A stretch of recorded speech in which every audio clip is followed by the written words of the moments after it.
It's time for Reason. Yes, and yes. They should be scared. They should be absolutely petrified of the fact that we are talking about trying to change the Constitution because this is their loophole. Now, what we have to do, Republicans, you have to rally around one singular movement. You have to create the amendment in order to change the suitable funding phrasing in the Constitution. You have to be able to do it. This is the Voice of Reason with Andy Hoosier. Then I get on my knees and pray. We don't get fooled again. Don't get fooled again. Hi, good morning to you. Welcome into the Voice of Reason right here on the Mid-American Network. It is a Tuesday. It's a terrific Tuesday, as we are officially 2 days away from expanding that waistline, 2 days away from enjoying the family and the friends, 2 days away from enjoying the Thanksgiving holiday. Welcome into it. This is The Voice of Reason. I am Andy Hoosier. It's an honor to have you along today on a Tuesday morning, although I have to say I'm not in the greatest of spirits today. I don't understand why we have to put up these walls. I don't understand why we have to stop industry. I don't quite understand why we need to block a new industry coming into an area. I don't understand it. The outcry, the protests, the complaining, the stoppage, the whatever they can do, the bullying, the blackmailing, the absolute I don't get why we had to stop the Tyson plant from coming to the state of Kansas. And all of you listen, I haven't talked about this in the first hour with the other stations on, just because it's been predominantly in Sedgwick County as a potential, a couple other counties, but it really hasn't been in the area for Western Kansas. But I want to bring it up now because we do have the listeners for Western Kansas right now. We do have listeners from outside of Kansas who may be involved or had priorly been involved with a Tyson plant or been involved with a production line like this. And I want to get your feedback on this. I truly do. If you're in other parts of the state, I want to hear from you. 316-721-8255. 316-721-TALK. Your thoughts on this, because I don't understand. I must be missing something entirely here. I do not understand in any way, shape, or form why it is a good thing to block a new industry from coming to the area, a new production manufacturing plant of a Tyson chicken plant coming to be able to utilize local chicken farmers, to increase the number of chicken production, to be able to create more wealth, to be able to increase more jobs, to be able to bring more people to an area, to a region, to a community. I don't understand in any way, shape, or form why it's a good thing to stop that from happening. Say, yeah, we don't want it. These are the same individuals who are complaining because we do not have enough money for educational spending in the state of Kansas. These are the same individuals who are complaining that we do not have enough money when it comes to Medicaid expansion. These are the same individuals who tried to raise taxes, and not all of them, mind you. There are some on the conservative side as well that were a little hesitant to bring this up and to be able to bring this to town. And I'm curious as to the reasoning. I'm very curious as to this, on why we would want to stop it. It makes no sense to me. If there's any type of job, if there's any type of industry, if there's any type of business that says, I want to put a plant, I want to put a manufacturing plant in your community to be able to bring people in, to be able to create some jobs, to be able to create some revenue, let's do it. Done. End of story. End of discussion.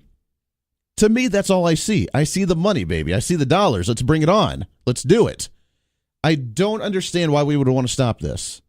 So I'm opening up to you on the western part of the state, outside of the state of Kansas, who may be involved, who may have worked maybe in one of these plants before, who may have been involved in something like this before. I'm very curious as to see why we would want to not have this in our area, because to me it makes no sense. 316-721-8255. We will talk about this in a second. If you heard the news, or if you've seen the news this morning, it was on apparently national news. The Tyson chicken plant, who's been considering bringing their manufacturing chicken plant to Sedgwick County or to some other counties here in the state of Kansas. It was originally up in the northeastern part of the state in Tonganoxie area. They ended up stopping it. They didn't want it. They ended up making the county commission pull the financing of the $320 million for the Tyson plant, for the original investment.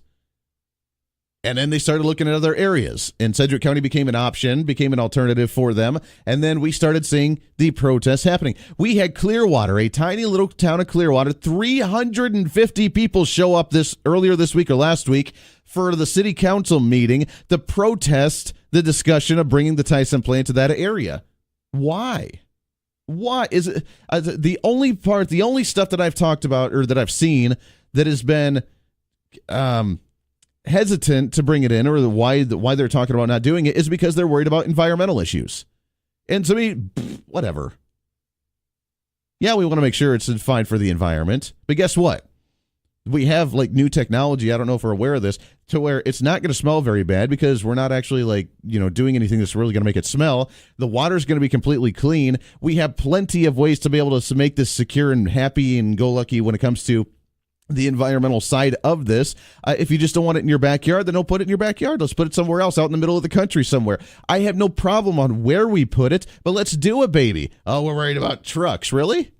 We're worried about the trucking. We're worried about people getting jobs to be able to be the truck drivers for this, creating another side of the industry with job growth. We're worried about people driving trucks in our area. Come on. You got to have a little sacrifice, I guess, if you even want to call it a sacrifice, in order to have new job growth in your community. If you put in an engineering plant, you'd have people driving their vehicles more so down your road to go to their job every day. No matter what you're going to do, you're going to have more people around. That's the point of creating more job growth in the area. It makes no sense to me. So I don't quite get the concern that we've had. I've heard maybe one or two decent concerns, but I think those could have been overcome, honestly. When it comes to the Tyson chicken plant, I just don't get it. 316-721-8255. Your thoughts on this? The Tyson plant now actually making a deal in Tennessee, Western Tennessee, to create a plant while they put it on hold here in Kansas. And I don't blame them. They made a comment, about a month or two ago, the head of Tyson, when they were talking about this, be like, I just don't get it. I don't understand why people in Kansas don't want this plant. I don't understand why people are blocking it and why they're throwing such a fit about this. I don't understand it. So they're tired of it. They're a business. They're looking to expand. They see a demand for the increase in demand for chicken, and they're going to make the profit on this. And they're not going to be held up by local municipalities that are not going to appreciate it, to have jobs come in, to have economic growth come in. So they're going to go elsewhere. So guess what? They did. Now they've signed the contract to be able to start building in Western Tennessee. They put the plan on hold here in Kansas, and we may lose it for good. And for those that did not like it, they're clapping and applauding. Yay, we finally won. They won. The progressives, the left-wingers, and not even then, some conservatives and Republicans as well, the ones that were concerned about this, they won. It doesn't look like we're going to get the chicken plant. So the question is now, what are we going to do to compensate? What are we going to do to bring in another industry? Because we need something, don't we? We've had a stagnant economy for the most part.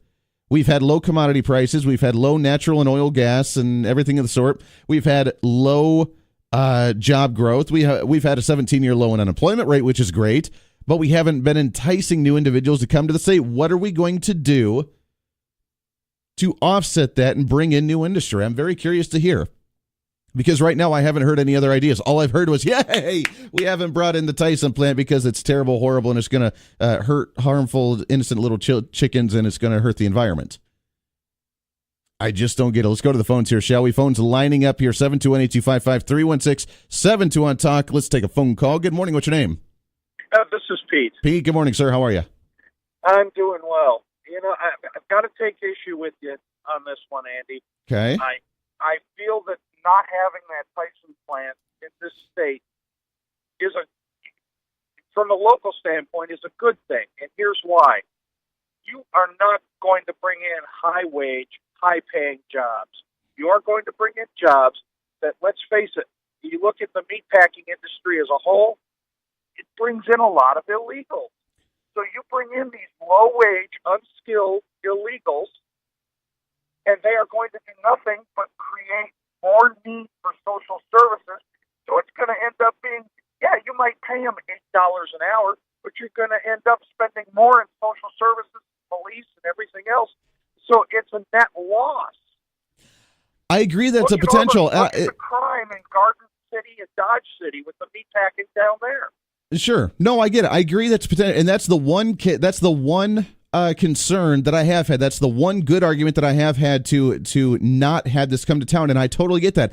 I think that is along with that, though, I look at it as we're having a diversity of wages and different jobs in the community, which means that we're not all based on just aviation or just farming and harvesting of wheat or crops. We're not just doing cattle, but we have a plethora of different commodities in different jobs, which means that when one industry is down, another one's going to pick up, so we're a little more stable in the area. So I see a positive there. You're right that is the one concern that I've had, is bringing in some low-wage jobs that entices some illegal aliens to come to the area, because you're right. I mean, that has happened in the Garden City area for sure, and that's something that we could be concerned of. But once we start tightening down immigration, that would wean some of that down. Not to mention, this is a great way, absolutely wonderful way, for, let's say, some of the students at WSU or Newman University or Friends University or some of the colleges or high school students in the area to start getting their feet wet with a work experience. I see some potential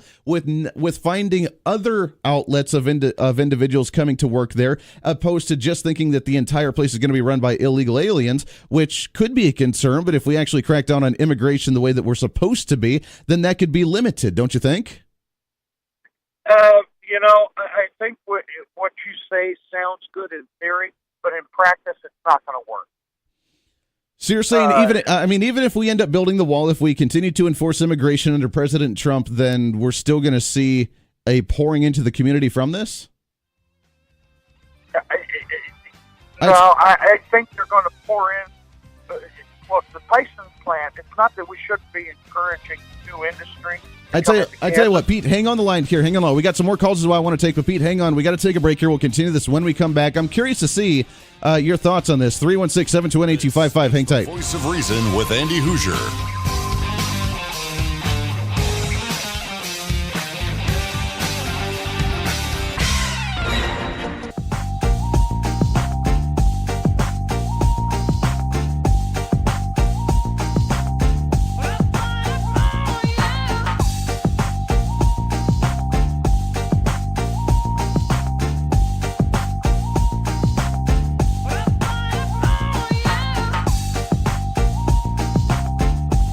Hey, welcome back into the Voice of Reason right here on the Mid-America Network. Appreciate you hanging out with us today. It's a Tuesday.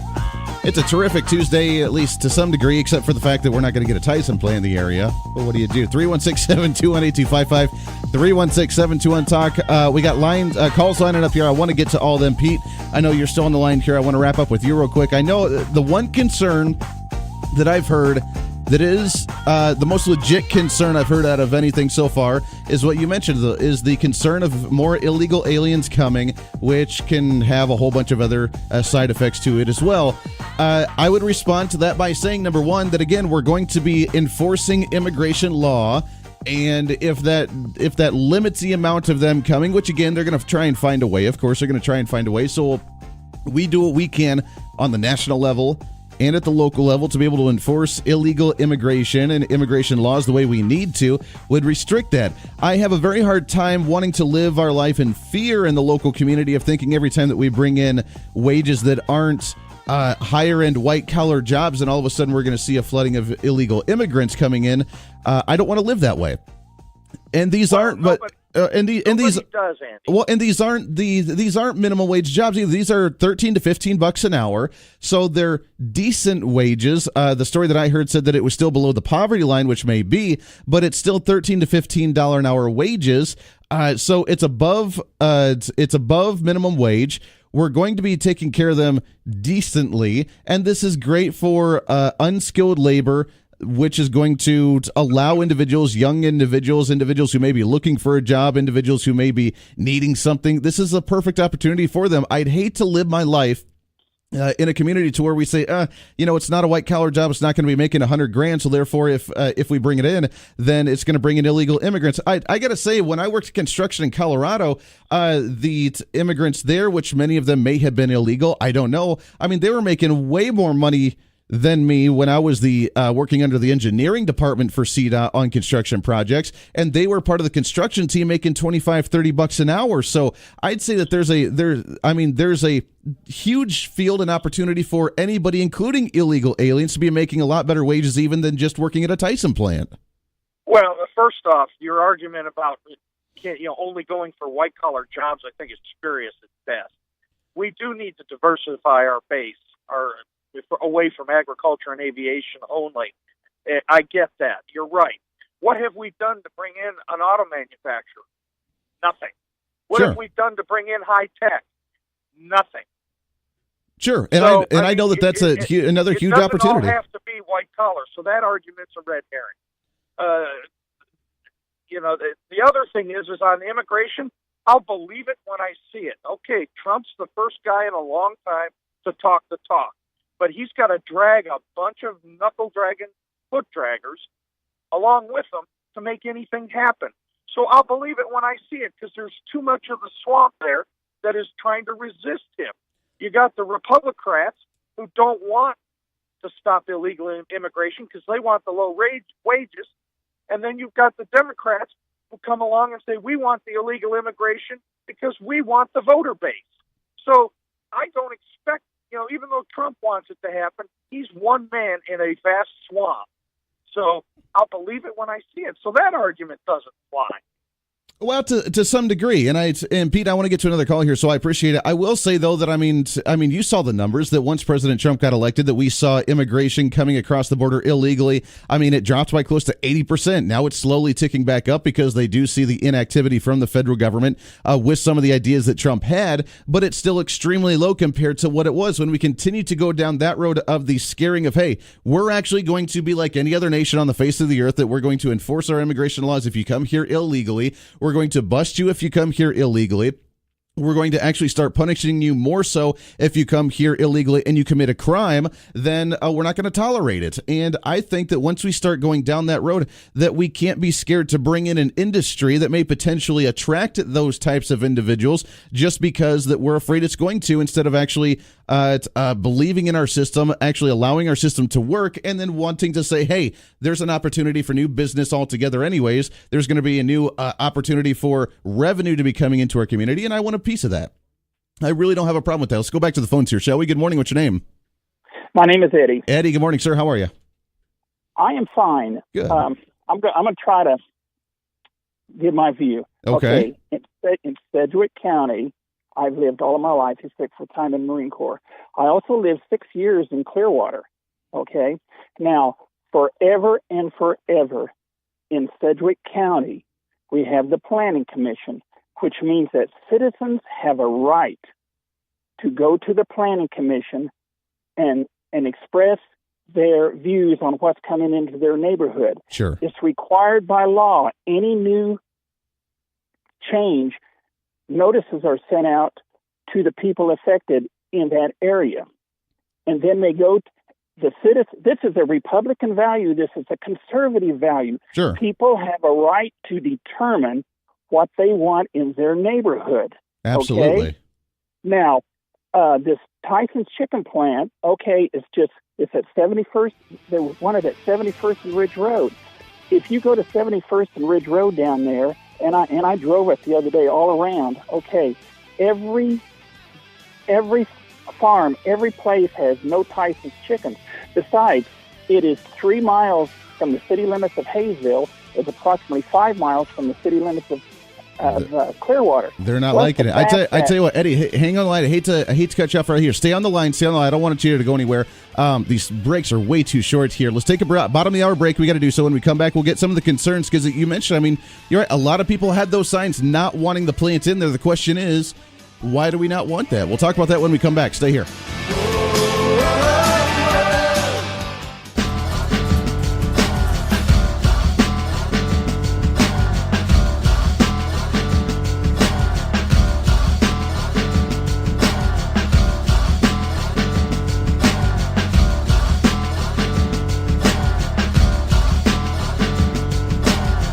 Andy drives you nuts. I'm as mad as hell, and I'm not gonna take this anymore. Let him know.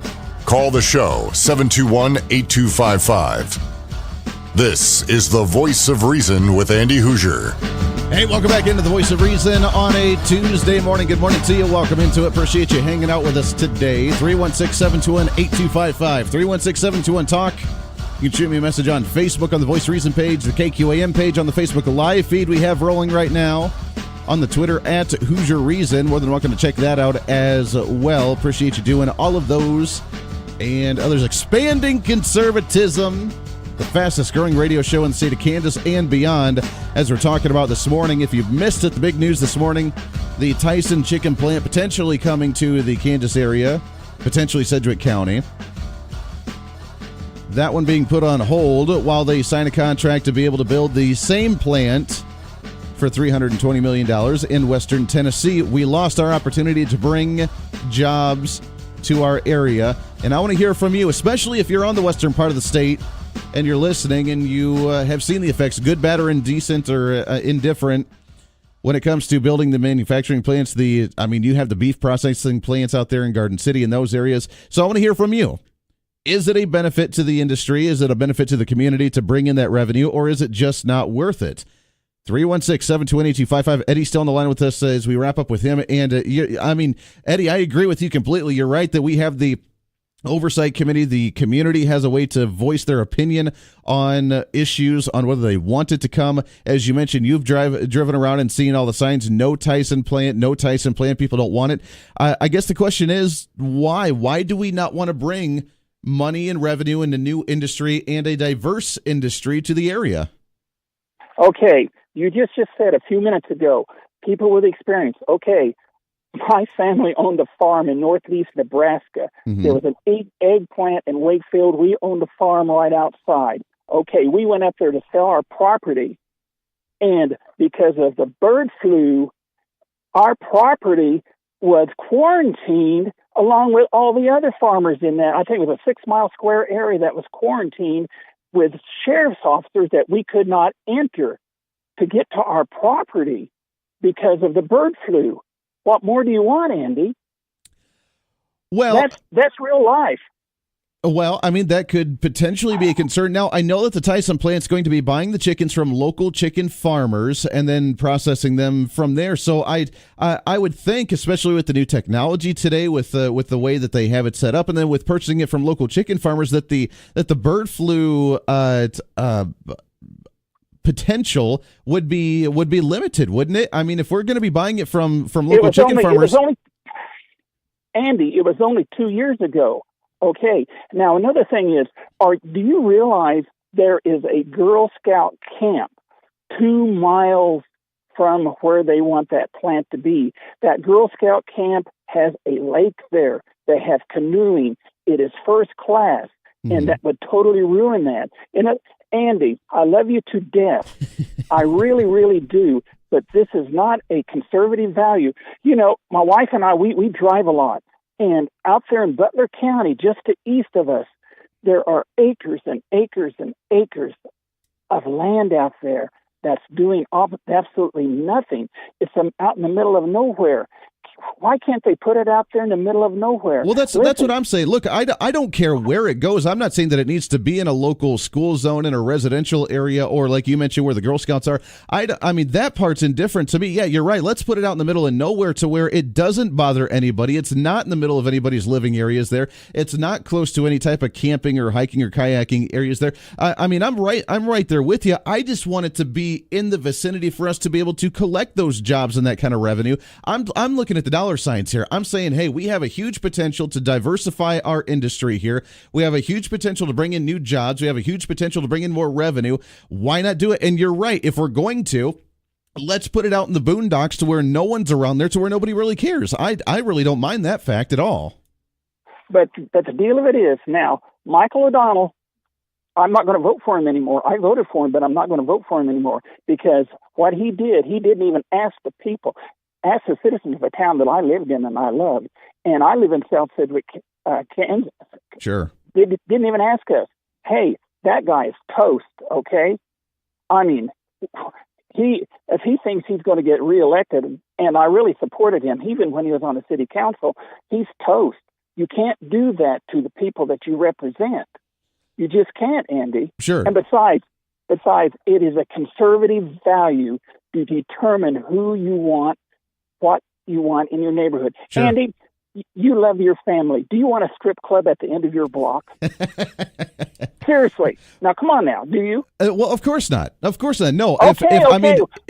Why can't we say that we don't want a damn chicken farm? No, and again, look, I agree with you on that sense. I agree that if we're going to do it, let's do it in a place to where it's not going to interrupt people's lives. It's not going to interrupt the livelihoods of that area. I'm totally there with you. I just want it to be here for the industry. Again, and I don't care where it is. It could be in the middle of nowhere. That doesn't bother me. Just the fact that we're going to be able to enjoy the benefits of that industry. I mean, if you mention the strip club, if there's a demand for a strip club, even though I don't like it, I don't agree with it, I wouldn't partake in that in any way, shape, or form. If it's an industry that's demanded and it's going to bring in a massive amount of revenue, I'd make sure that it's nowhere near me to where other people can benefit from that, but I'm not going to be around that or have my family be around that. Okay. Now, the deal of it is, I was kind of against Commissioner Ranzow. Sure. Okay, if Ranzow has any inkling that there is any hanky-panky going on with trying to secure this land down here close to Clearwater, and possibly another county commissioner under the table or whatever, I wish to hell he would just come out and say it instead of, because if there's a problem there, let's talk about it. Ranzow needs to talk about it. But the deal of it is, Michael O'Donnell, okay, that guy's toast. And people in Clearwater voted for him. I know I live there, and I still go back there a lot. And they hate him. They don't hate him, excuse me. They are so disgusted with this man, they're never going to ever vote for him again. He just committed political suicide. Well, you can't do that. I would agree. And talking about Commissioner Ranzow, I mean, he was the one that, what was it, last month at the Sedgwick County Republican meeting, he had Sedgwick County Commissioner Ranzow said that he was open to it, but he wanted to hear both sides. So he was very, very concerned one way or the other, wanted to get more information. Eddie, I appreciate it. I love the call, love the conversation. We can, it's okay to disagree on some of this. But I think we're on the same page there. You don't want it in the community and in the neighborhood around there. Totally cool. Let's put it somewhere else to where it's not involved there. I want the jobs and I want the revenue. I don't care where it goes. That's my case. So yeah, you're right. I mean, if people don't want it in their backyard, if we don't want it near a Girl Scout camp, then let's not put it there. Let's put it somewhere else. Totally with that. So Eddie, I love it. I appreciate the call. Let's take another phone call here, shall we? Good morning. What's your name? Hello. Sharon. Hey, good morning, Sharon. How are you? I'm well, thank you. Good. I just had a little something to say. Sure. When Tyson received the first bit of resistance from us, they ran. They didn't stop to work with us. They didn't ask could they build it in western Kansas. They just up and left when they didn't get their way. So what's any different than the community not getting their way than Tyson? So you're saying they just didn't want to put up the fight and try and fight for it one way or another or find another out. Well, I know that originally when it started in Tonganoxie, they got so much resistance they had to pull out of there. And I know that they'd had, 3 or 4 different counties that they were considering as well. And actually, we instigated it here in Sedgwick County by sending a letter to them saying that we might be a good home for them, which put us on the list. And they were very open to that fact. And then once we started seeing the resistance here, now, again, it may still happen at some point. They just said that it's officially on hold in the state of Kansas, but they're building the same thing in Tennessee, so it sounds like they're not in any rush to do it here now. So maybe they are looking to find the best time to do it. Maybe they are looking for the best area that will be open to this. I don't know what their thought process is right now. But I know that they have showed a little bit of frustration as well when they've come out and said, yeah, you know what, we just don't understand why people are putting up such a fight against this. We just don't know why. And we'd really like to be able to create this building, to be able to create this industry and be able to bring some jobs to your area. And we just don't get it. So you're right. Maybe they just sense a little bit of pushback and they just don't want to be a part of that. I think they want to come into an area with open arms, with everybody saying we love you and we're really excited for you being here. Yeah, maybe the city limits, maybe the county limits wasn't a good place for it. I think that's what most of the pushback was. Sure. And then you talk about $13 an hour for wages. You can't support a family on that. These people aren't coming as single workers. They're coming with families, with spouses and children. And that, can our school system handle that? Can our economy, can our health care, can our hospitals, can any of that handle that? You're not talking one person. You're talking 4, 5, 6, 7 people. Trying to live on $13 an hour. It's not going to happen. Well, for some, absolutely. I think that though we would also be able to pick up some individuals that are here right now that maybe have lost their jobs, that maybe are on laid off, that are looking for something, or even the young kids that are looking for a first time job. I mean, I see opportunity for more than just people wanting to flood here from other areas that are potentially illegal. As you mentioned, trying to raise a 7-member family on there. I didn't go down the illegal path. I'm just saying you can't support a family on that. Sure. There's no way. But anyway, I have to get into work. Good talking to you. Hey, I love the call. I appreciate it very much there. 316-721-8255. I mean, I get it. That is in out of all the concerns that I've heard, out of all the concerns and the scare and the frustration with this entire situation, that's the one concern that we've had is who's going to be coming? Can they support themselves on a $13 an hour wage? And that's a concern that we've always had. But at the same time, I see it as no different as a potential as someone who's bussing tables or washing dishes at a restaurant or working at a local feed store or doing any other kind of entry level low experience position. We already have those types of industries here. This is another one that's going to help out the agricultural side of this. Do you think that's going to be able to help, or do you think it's going to be not worth it? Again, I see the dollars where it's going to bring in what? I mean, it's cost $300 million to be able to invest in it. And it's going to bring in roughly, it's going to do 1.25 million birds a week and just over $1 million. What is $100 million a year when it comes to revenue for the state? $100 million. I mean, we're talking about trying to expand the educational stuff. We're trying to talk about more spending for Medicaid expansion. We're talking about more social programs. We're talking about the government, the state budget that's going to be increasing every single year, and $100+ million when it comes to state revenue for this just by having this one plant here, I see as a good potential. So I don't know. It's interesting to hear. We got a lot more calls on the line. Don't go anywhere. We'll start off with you as soon as we come back here. 316-721-8255. But a lot of people concerned about what this may do to the community. And again, you're right. I mean, if it's going to be within city limits, no, we don't want it in city limits. Let's not do that. Let's put it out in the middle of the boondocks. To me, there's nothing wrong with there, right? The Voice of Reason with Andy Hoosier.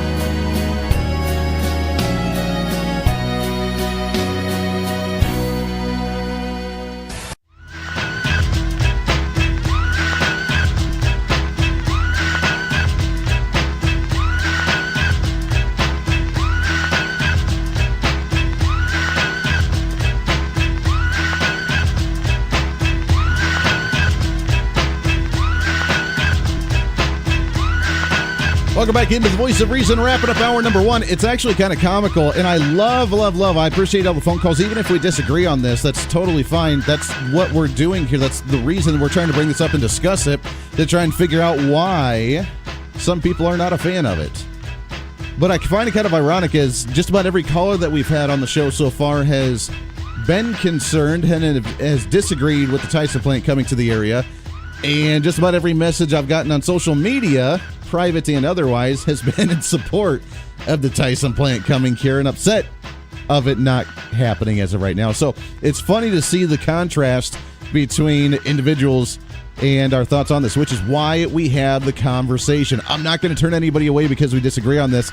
That's the whole point of this show, remember. That's what we do. 316-721-8255. Your thoughts on this. I want to hear your thoughts. If you agree, disagree with the Tyson plant, if you think it's a good idea that it's on hold, if you don't like the fact that it's on hold, if you want to see it happen, I want to hear from you. Let's go back to the phones here, shall we? Good morning. What's your name? Hello. Hello. Hey, good morning. How are you? Just fine. Good. Hey, good. We're living the dream, my friend. What's on your mind? Oh, just talking about your Tyson plant. Sure. I'm actually from Garden City, where we have them plants out there. Sure. Immigration, I don't see being an issue with that, other than Tyson brings in a lot of. We have the Hispanic community. I have no problem with, but they've started bringing in the Somalians and all that, and I don't like them people. Not trying to be racist, but they do not know how to drive, and they will bring them in. As far as the economic thing, it's a great deal for the community. But for some reason they pick on these Somalians and bringing them in here. I don't know if they're illegal. I assume they're not. They do something to get them. So you're saying that even though there is the economic impact that is very beneficial to it, but it does change the dynamic of the community with bringing in, which again, I mean, I know it's going to bring in with the Tyson plan. It is going to bring in other individuals, whether legal or illegal, refugees, whoever they may be. But it's enough to change the community quite drastically. Yes. Well, and again, that is another concern. I would do that. Now, I would think, and again, I would hope that, I mean, I know that would be somewhat of a factor, but I would hope, especially being around the Wichita area, if it's going to happen in Sedgwick County, and I appreciate the call, thank you so much, that it would bring in some of that, but at the same time that we would be able to utilize who's here already at home. Again, the younger individuals, the ones that maybe just got laid off, the ones looking for a job, and maybe not a temporary, it's not supposed to be a permanent thing. Again, raising a family on $13 an hour is the same argument of what we're hearing from the raise for minimum wage right now, the fight for 15, to where you're not supposed to necessarily take care of your family on a $13 an hour wage. It's supposed to be the stepping stone. It's supposed to be the unskilled entry-level position to be able to get your feet wet, to do it while you're in college, to do it when you're down, to do it temporarily, and then be able to work up. That's the position it's supposed to be for. We don't want you bussing tables for the rest of your life. We don't want you on an assembly line at $10 an hour, $12 an hour, $13 an hour for the rest of your life. We don't want that. And individuals that try and make that as your lifetime career, as your lifetime to be able to take care of your entire family, that's not going to be beneficial for you. So I'd hate to think that that's what people are looking at here and anticipating as what's going to happen if we open up a plant like this. Got about a minute and a half left here, but let's go ahead and take another phone call, shall we? Good morning. What's your name? It's Joe. Hey, Joe. How are you, sir? Brother, I'm blessed. Hey, good. Hey, I worked at the XL plant in Dodge City back in the 80s. Okay. The smell comes from the stockyards, not from the plant itself. Sure. So they're surrounded all the way around it. That's one of the concerns. The other thing is, has anybody contacted or know any of the other Tyson plants and asked them how bad it is in their neighborhood? I mean, obviously it can't be too bad because they're not leaving one area to go to another, are they? They're not leaving the other area, sure. Exactly. Right, so and the fact that this is the first plant that they built in 30 years, and they've even talked about how the technology is better than the last one they built 30 years ago. The water, when it leaves the building, is actually going to be purer and cleaner than what it did when they brought it in. You're right. The smell's not going to be there because it's not part of the actual it's a place where they're raising them. It's just the manufacturing of them, so the smell's not going to... So the environmental stuff, I just kind of brush off to the side because that's irrelevant to me. But the only concern that I've heard, the major one that is, I guess, legit, is who's coming into the community to get these jobs. Well, we have a bunch of people here that are unemployed, don't we? Well, that's what I would think. That's what I would think. Joe, I appreciate it, my friend. Got to wrap up hour number one, but you're right. To me, we have people that are unemployed here. We have people that have lost their jobs, that are looking for something. We have a lot of young kids with the potential to get an entry-level position. That's why I've always thought this has been a good thing.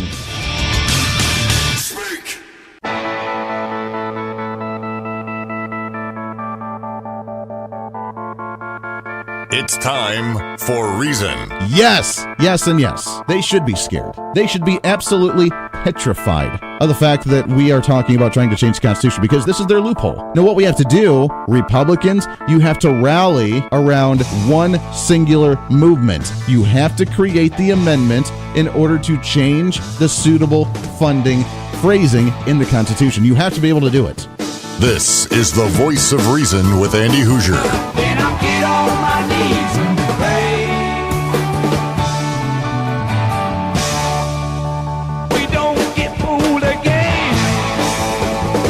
Don't get fooled again. Good morning to you. Welcome into the Voice of Reason right here on the Big Talker, 1480 on the AM side, 102.5 on the FM side, KQAM. It is a Tuesday morning. It is 2 days away from the day you get to expand your bellies just a little bit. Be able to expand your waistline just a little bit. Be able to spend some time with the friends and the family. To be able to have some turkey. To have a great time. It is Thanksgiving, only 2 days away. The festive season has begun. We will begin playing, by the way, Christmas music the day after Thanksgiving. That's just what I like to do. After Thanksgiving, it's officially Christmas time. Now, I'm not one that likes to play Christmas music before Thanksgiving or during Halloween or any of that stuff. We just don't do that. It's the day. Here's the tradition. The day after Thanksgiving on Black Friday, you do your shopping if you want to do the shopping, and then you come home, and then you put up your Christmas tree and all your Christmas decorations, and then you start playing the Christmas music, and it's nonstop until Christmas Day. That's just what you do after Thanksgiving. Welcome into it. We have a lot to get to here. 721-8255-721-TALK. Coming up on the show in hour number 3. We're going to continue on our discussion with the state legislative session coming up in January as State Representative Brenda Landwehr going to be joining us. She's done so many times before. We look forward to chatting with her in an hour from now. So if you want to comment on the Tyson chicken plant, you're more than welcome to do so. We talked about it in the entire first hour, and it's big news. As you know, or as you may have heard, may not have heard, the Tyson chicken plant officially on hold in the state of Kansas. Tyson making the official announcement. They have also, at the same time, created and signed the contract to be able to allow the Tyson plant to be built in western Tennessee. So we lost the opportunity. Now, we opened up the lines to this, and we're more than welcome to do so again this hour if you'd like to be able to comment on this. If you have any thoughts on this, good, bad, or indifferent, I want to hear. The majority of individuals seem to be glad that we're not bringing the Tyson plant around here, which I'm I was kind of blown away by that, the fact that we've talked about it a little bit in the past and we haven't had anybody comment on it in the negative. And I assumed that we had majoritively been in support of the Tyson chicken plant until we started talking about this last hour. And the big concern has been, first off, that we're not able to take care of a family with $13 an hour wages. I have a problem with that argument and hear me out, and I love the disagreement, which is why I really, really loved all the conversation last hour, but hear me out for a second. That would be the same, to me, I see that as the same argument as the fight for 15 with people trying to make a living wage from working at McDonald's.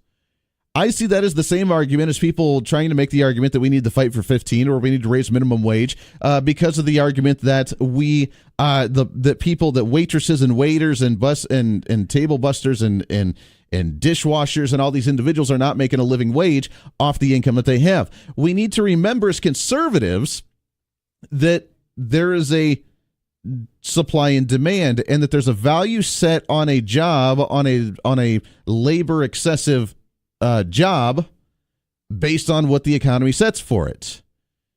And if they try and raise the wages up too high, then they're not going to make the profit that they need to, and that's just the way business works. That's the way it is. And to me, trying to say that, well, we can't raise the family on a $13 an hour wage, you're right, we can't. I totally agree. You're not supposed to. Which means one of two things. Either it's going to be individuals who are going to be using this as a supplemental income. It should be the individuals who are maybe laid off or looking for work temporarily. It's going to be the stepping stone for them to get some experience and be able to work their way up the corporate ladder.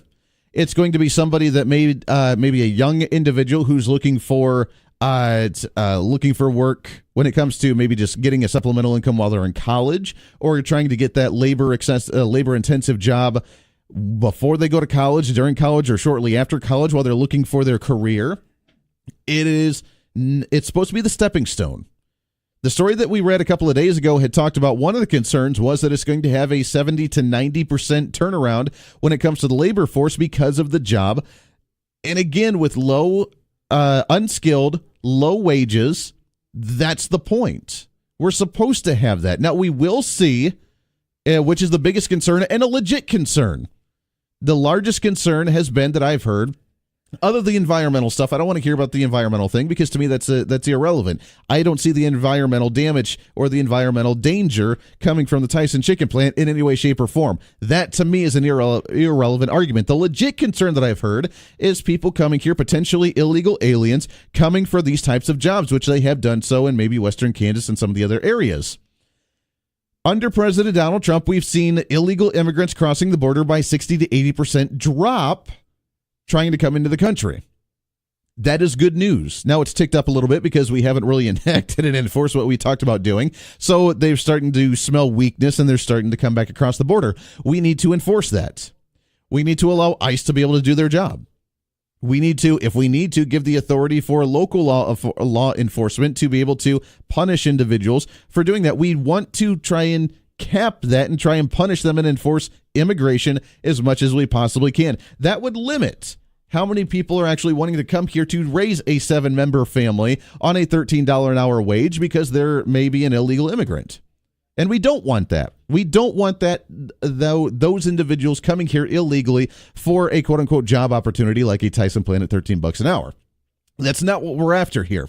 What we are after is another industry. This is going to create the diversity of an industry in our community. We already have beef. We already have aviation. We already have many other job opportunities and industries that are in our area. Why not diversify it so when one industry goes down, we have stability in another one? They see a demand for chicken. Chicken is a massive industry that's growing right now because people are and nothing against beef right now because I love my beef, but beef right now is stretched very thin. And to some degree, it's very expensive to be able to purchase beef. And a lot of people that I know have turned to chicken because it's a cheaper alternative for meat for us to be able to buy for the household. So there's a huge demand for chicken, and the fact that we'd be punching out close to 1 million chickens a week out of this Tyson plant and close to over $100 to $120 million in revenue for the state economy, to me is something we cannot pass up.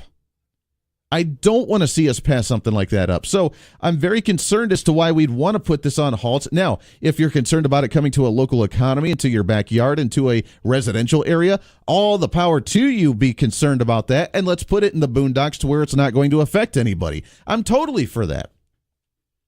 But those are the only two legit concerns that I've had, and I'm still skeptical about those. Who it's going to bring and where it's going to be, and is it going to affect our local residential areas?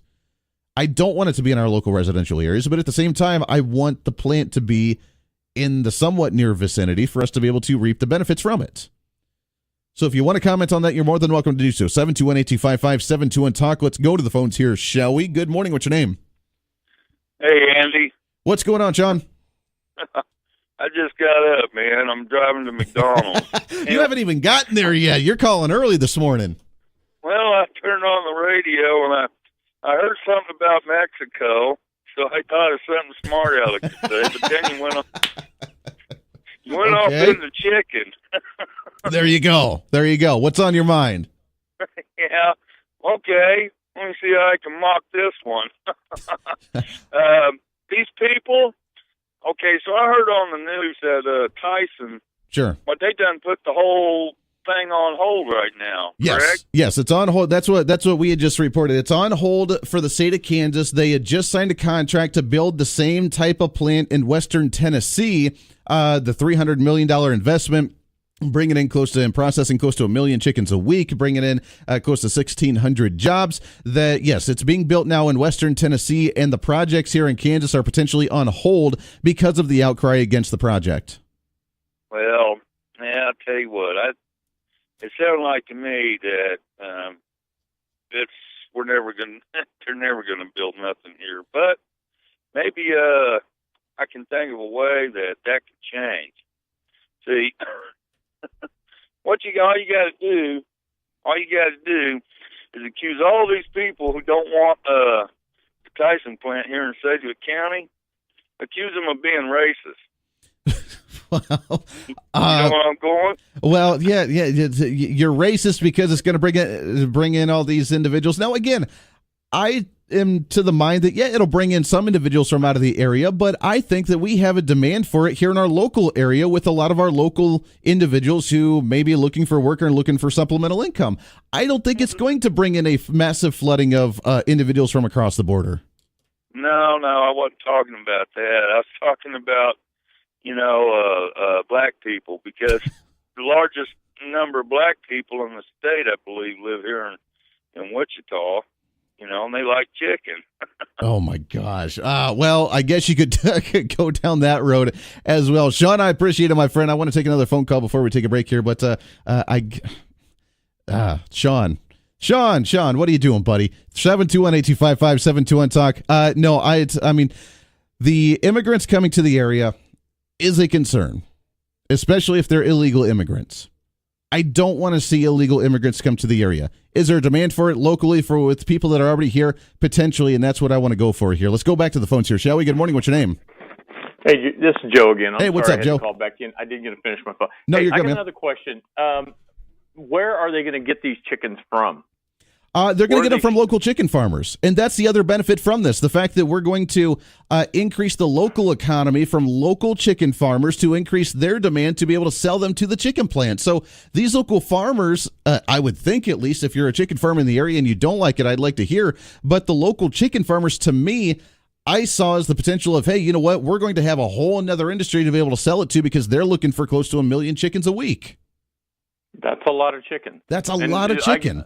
And that was I kept thinking, well, you're getting 1 million chickens. Where are you getting 1 million chickens a week from? And obviously not in this area because I don't know of any major chicken operations here in the metro area. And when I say metro, I mean the counties that are around Wichita. So my question is are they now? I know that I know a girl that lives up by Kansas City or she's over in Missouri. Okay. And where the Tyson plant is, they paid people to start raising chickens. They actually went in there. They basically, if you had, let's say you had 100 acres, they gave you everything you needed to start your business. Everything. Sure. So I mean, look at the demand of this. I mean, you're right. If there's not a lot of chicken farmers in the area and they're looking for more of them, sure, they're going to have to import some of them in probably to be able to get it started at least as well. But then look at the demand not only for who's going to be working at the plant, but the opportunity for farmers around the area to start raising chickens massively and to be able to sell them to the chicken plants and then see what kind of revenue that's going to bring in for local farmers as well. There's another whole industry that we're looking at here. Well, it's not just that. It'll be all the feed companies that go to it. The suppliers of the chickens themselves. I mean, this thing is going to be huge. What I'm kind of weird. What's weird to me, I'm surprised every county in Kansas isn't fighting for this, this deal, because you would think with the decline in jobs and everything else, this would be an automatic boost for any. I know that Concordia, just seen on the news that Concordia is really fighting for this thing. Sure. They really want it up there. And I really don't understand why more communities aren't fighting for it. And I like what you said earlier about it diversifies Wichita as not just being an aircraft plant. Sure. That's, and I know it's not going to pay what aircraft does, but it wasn't designed to pay what aircraft does. Exactly. But look at it the other way. I mean, it's part of the agricultural community. And right now, what do we have for agriculture? We have the stuff we plant in the ground, the wheat, the corn, the grains, the soybeans, all that kind of stuff. We have the beef industry, which is relatively big around this area. But then we'll have the chicken. So when beef prices are going down or maybe stretched thin or there's a shortage or there's an issue or whatever, then we have chicken. And when the chicken goes down, then we have the beef. And then we have the grain and we have everything else. There's going to be a diversification of the agricultural community locally here to be able to make us a little more stable when agricultural prices, as we know over the last couple of years, have been struggling a little bit. That's just going to help us out in the long run, at least the way I see it. I completely agree with you because it'll level it out. As one market goes down, another one will come up, and it'll constantly it should keep the band in the middle much more even. Exactly. Instead of having the lows, the highs and lows. So anyway, I just wanted to ask that because I was kind of curious because I haven't heard any local chicken farmers saying, yes, bring this to here. Sure. So it's a whole nother dynamic to it. So anyway, thanks, brother. Hey, have a great and blessed day. That's what it is. Joe, I love the call, my friend. Got some other calls on the line. Stay tuned here. We got to take a break, but you're right. I mean, I see it not only as the Tyson plant and the 1,600 jobs that brings, but how many other chicken farmers are going to be starting up chicken farms or farmers here locally already that are going to be beginning to raise a lot more chickens to sell them to the chicken plants, which only creates more revenue for our community and for the state and for the individuals in their own pockets. That's the way I see it. I mean, I get the concerns, but I think that the benefits definitely outweigh those. So I want to get your thoughts. If you are a chicken farmer, if you are a farmer in the area, I do want to hear from you. Is that an industry that you want to be a part of? 728-255-7210 Talk. This is The Voice Reason. Stay here.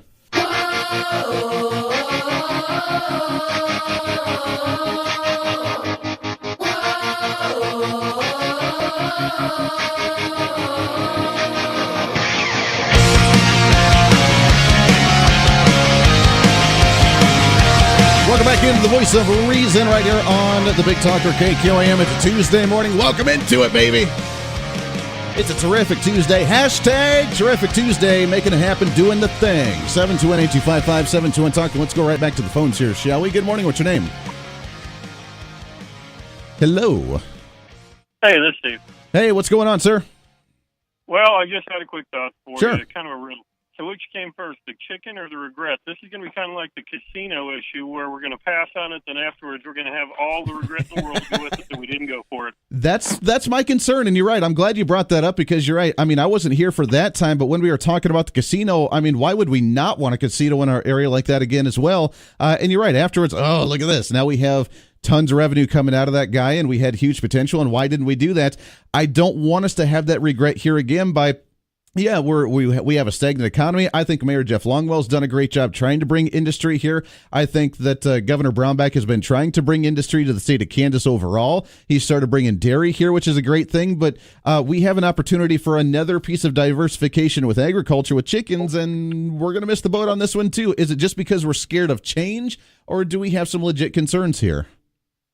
I think people just have a bad opinion, but I believe Hutchison's got a Tyson plant. I'm not sure what it produces, but I don't see any ill effect around it. So sure, maybe we should build a casino and put a chicken plant next to it. That'd be great. I could go with that. Hey, I appreciate the call. There you go.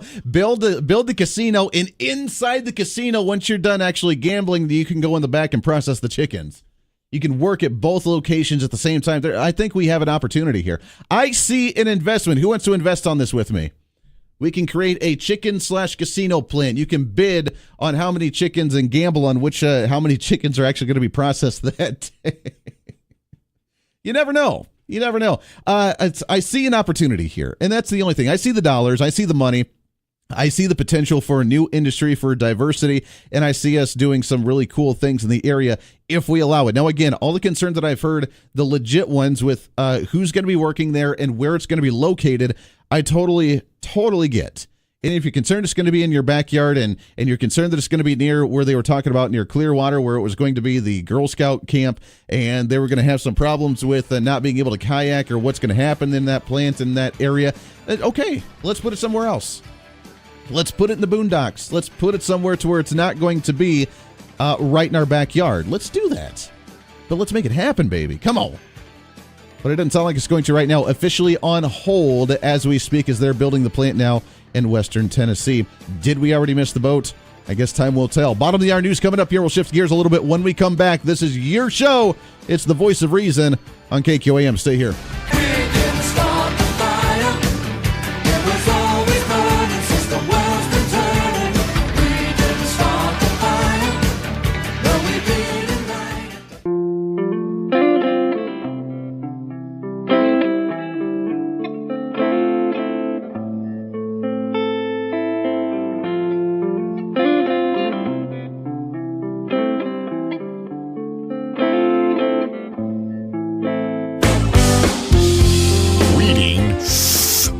Fake news on a daily basis. I hope now you boys see that this is totally serial. The Voice of Reason with Andy Hoosier. Welcome back into the Voice of Reason right here on the Big Talker, KQAM. Appreciate you hanging out with us today. It's a Tuesday. Happy Tuesday to you. Happy almost Thanksgiving. Great conversation going on. And again, I love all the diversity on the conversation. Good, bad, or indifferent. Your thoughts on the Tyson plant as we decide whether it's worth investing in on the local front here. Listener on Facebook, lifelong conservative, vote Republican, very much against the Tyson plant. My home's within 3 miles of the proposed site, and as are many of my friends' homes, some even closer, and even in their quote-unquote backyard, even a Girl Scout camp nearby. Again, someone had called in talking about that. And again, I'm right there with you on that front. If it's zoned within to be in your area, in your backyard, if it's going to affect a Girl Scout camp, if it's going to affect a certain area, even with your water being on a well, then yeah, let's be concerned about that. I'm not saying I'm not concerned about that. I'm saying let's put it in a place where it's not going to be affected like that. Let's put it in the middle of the boondocks, in the middle of BFE. Can I say that on the radio? And to where it's not going to have any impact on anybody's backyards or residential areas. I want the revenue from it. I don't want the impact of that. Now, I will say when it comes to the water, according to what I've learned from the little bit of research that I've done, has with the new technology that they have, they haven't built a plant. Tyson has not built a plant in over 30 years. This is going to be their very first plant that they built in 30 years. And because of that, they've shown, at least to they showed in the research that they've done and what they're doing with their new technology, that when the water is released from the plant after being used, that it's actually cleaner than when they brought it in. So that's why I have mentioned that the environmental side to me was not as big of a risk or an issue, because they've shown how important that was to them, to where the water is clean. So it's not going to contaminate people's waters. Because you're right. If we're going to be in someone's backyard and someone's using their well, which, by the way, I'm very jealous of you for being able to actually have a well, because I would love to have a well myself. Living in the city, I don't necessarily get to do that. I used to be on that. Do you realize, by the way, kind of a side story here, living in the mountains, our well, 750 feet deep, because we lived on the side of a mountain. You had to drill all the way down to the base of the mountain to the actual water table to get a 750 feet. And we had to replace that, by the way, one time. There was a leak somewhere. It wasn't recharging the way it needed to. I don't know. I don't remember what it was. I was a kid. I don't remember what the issue was, but they had to pull out 750 feet of piping in the well, fix the issue, whatever it was, and then re-sink everything back down there. It was insane. As opposed to where we lived in Ohio, the water table was 20 feet deep, 15 feet deep, something like that. All you had to do was go down. You could dig it with a shovel. You hit the water table and put in your well right there. So a little bit of a big difference. So I'm very jealous of you if you do have a well. And with that area, then a lot of people would. And I would be totally against a plant being built in that area. Let's find a proper zoning area for a Tyson plant to actually be. No, I don't want it to be in a backyard. I don't want it to be in a place to where there's a camping zone for Girl Scouts or Boy Scouts or whoever to go and kayak or go and camp and have it be right there. I don't want that. And don't get me wrong, that's not what I'm talking about here. Let's put it somewhere where it's not going to affect it. Let's create some the zoning laws around this area, I've realized, are a little whacked.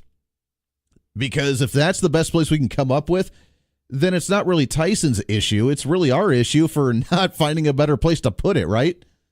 So I'm not against. I'm not for putting it in someone's backyard, just saying heck with it, screw it. I'm not saying that. No, I want your home to be safe. I want your family to be safe. I want your water to be clean. I want that to be a huge part of this. I just want the revenue from it. I want the jobs to be able to come here. I want the diversity in industry. Let's find a good place to put it, not in someone's backyard, and then try and piss people off because it is in their backyard, and then say, well, we can't have it at all. That's just that's it. To me, that's come up with the option here, kind of like with the teachers unions when it comes to the education debate. Here's crappy option A or crappy option B. You can either not have it, not have the industry at all, or you can have it in someone's backyard, and they're going to be really upset because it's there, potentially contaminating their water with their well, potentially driving away people when it comes to the camping site for the Girl Scouts. You can only have one of these two options instead of saying, wait a second, there's an entire land of area and part of it probably where there's not people around to where we could drop this thing, still have the benefits from it, still have the truck drivers coming in to drop things off, pick things up, be able to do the transportation, to have them use the water, to have them bring in jobs, but not be involved in affecting people's communities. There's got to be a third option there, I'm pretty sure. And if not, then we have some serious zoning issue discussions to have, do we not? Come on. 721-8255, 721 Talk. Let's go to the phones here, shall we? Good morning. What's your name? Good morning. This is Sean. Sean, what's going on, sir? Well, we're doing well. Last day of work for me, so it's really good. Hey, that's a good one there. You know, I got a coworker that lives down in Clearwater, and she was telling us in the office that when they went to have that meeting with the council, that the population of Clearwater about quadrupled that day, and they had trouble getting to their own meeting because of all the people that came from outside of Clearwater that aren't going to be directly affected by this, other than positively, in my opinion, by the diversification of industry and tax base and, you know, all the positives that can come of this. I agree. I probably wouldn't want this thing in my backyard directly. Nobody's going to want it in their backyard, and I don't think it should be in someone's backyard. No, but Tyson does have its requirements, and I understand that. You know, they have to have access to the freeways, and they have to have access to the water, and you know, they have requirements in order to put together a large project like this. And by the way, you got to be relatively close to civilization because people have to work there. You know, 1,500 people, unless you plan on building a company city. You know, where you pay the boss for rent, and you know all those other things that used to happen in coal mines and But come on, we But can't not be a that few. only. But we can't be a few miles out of a town. We have tons of agricultural land right now, to where we're not able to buy some of that out, be able to plop it down somewhere in the middle of nowhere, to where it's only a 5-10 minute drive from a community, but it's not actually near or in someone's backyard to contaminate their water. I have a really hard time thinking that there's not some place to where it's rural enough it's not going to affect a home, but yet it's still going to be convenient enough for people to be able to live near a city or in a city and be able to travel to it to work. I bought a house when I moved here to the Wichita area, and I'm literally about 200 yards away from a good-sized dairy. That dairy has since shut down due to economic reasons, but we bought it there, and yeah, you could smell it, especially during the summer or when you had a good layer of warm, moist air, humid air. That smell got pretty ripe. But you know what? You kind of get used to it. The dairy itself was secluded, so it's not like you're seeing what's going on. There wasn't this large, giant building, and those could be things that people who bought that land, originally, maybe had their homestead and raised their family, a couple generations in the area. Those people didn't ask for, this kind of type of operation to pop up in their backyard. But the truth of the matter is somebody is going to get inconvenienced in this thing, and somebody's not going to come out on the good side. There's no doubt about that, and I feel bad for that person. I'm not, I am sympathetic to him. But sometimes, But again, I still just have a hard time thinking that there's not some place where it's going to be happy all around. Some place to where it's not going to be in someone's backyard. It's going to be far enough away from communities to where they're not going to feel affected from it.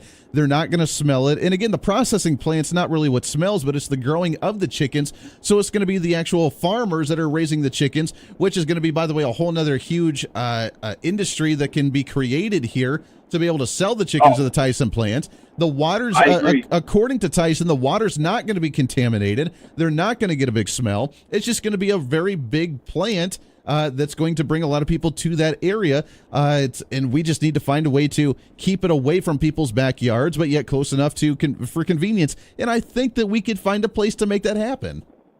Well, I agree 100% with you. However, these people, these ne'er-do-wells that are against this project, they're very well organized. Mm-hmm. They've already poisoned the well, so to speak, with public opinion and everything, with lies and misrepresentations of what's going to go on, at a processing plant.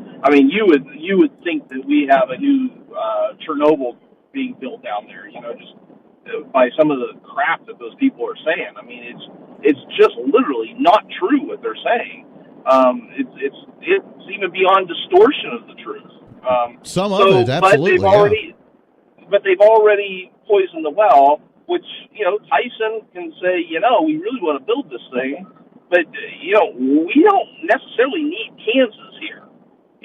We've got Tennessee, and we like Kansas because it offers, water, it offers good transportation. We've got good roads here, despite what the left will tell you. We still have excellent roads in the state of Kansas. We have the best rural roads, which is a positive for a project like this.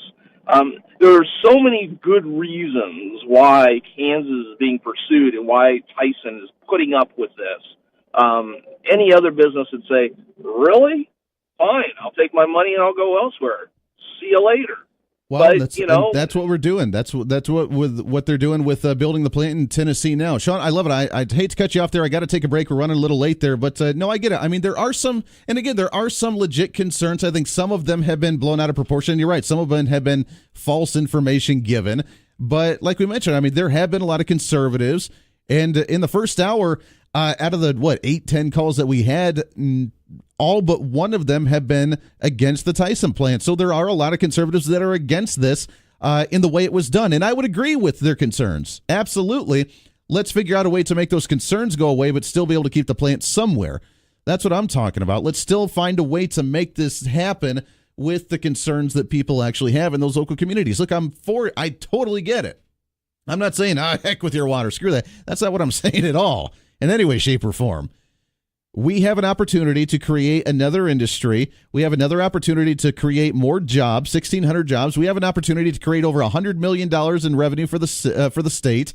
We have an opportunity to do something really, really cool here that I don't want to see go away and go somewhere else because we just didn't want it. If we have concerns, let's make those concerns happen, and then let's find a way to make it happen with those concerns being addressed. No, I don't want it in someone's backyard. Why we thought about something like that is a stupid idea.